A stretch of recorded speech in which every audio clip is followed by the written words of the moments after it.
Giria kati.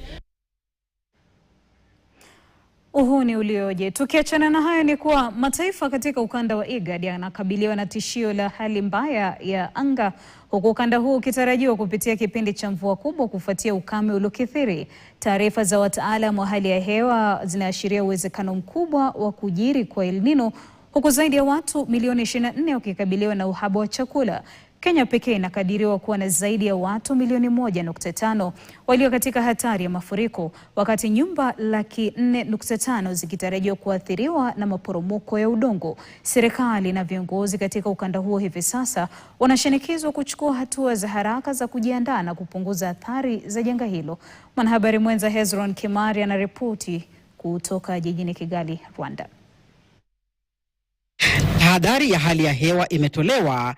Idara ya utabiri wa hali ya hewa Kenya inasema uwezekano wa kutokea kwa El Nino ni wa 90%, huku hali ya joto katika bahari Hindi inayojulikana kama Indian Ocean Dipole ikifikia 75%. So what we are expecting in 2026 is a very strong El Nino with over 90% probability that this could be a very, very strong El Nino. So we are also seeing over 75% probability that will be having a positive Indian Ocean Dipole.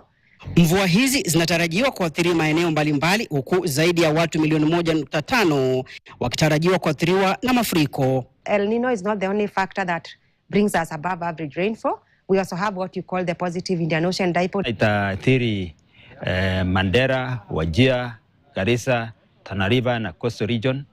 Vile itaathiri pia part of Central Province na vile bonde la Ufa na counties kama Kisumu na vile Busia, area za Budalangi.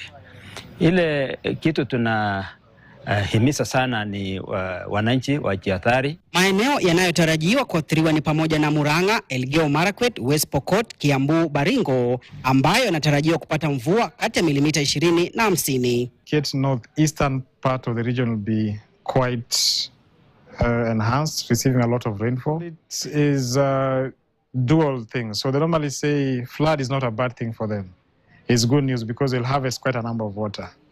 But this will come with a number of displacement. Wataalamu wa majanga wanasema hatua za mapema ni muhimu ili kupunguza hasara za maisha na mali. Kwa sababu ya hiyo, tunaomba sana wananchi wajihadhari, waende kwa mahali miuniko, mahali ambao iko salama kwao, kwa sababu hii itaharibu mali yao, itaharibu maisha. Athari za mvua hizi hazitakomea Kenya, bali zinatarajiwa kuonekana pia katika maeneo kaskazini na kusini mwa ukanda wa IGAD. Case load is very high. We have in 6 IGAD countries we have 24 million people who are in IPC phase 3 and above. If you include countries like ICPA countries like Tanzania and Burundi, you will see the caseload increasing up to 26 million. But the number could be even very high. Huku tishio la El Nino likiendelea kujitokeza, swali sasa ni iwapo serikali katika ukanda wa IGAD zipo tayari kukabiliana na athari zinazojitokeza. Hezron Kimari, KTN, jijini Kigali, Rwanda.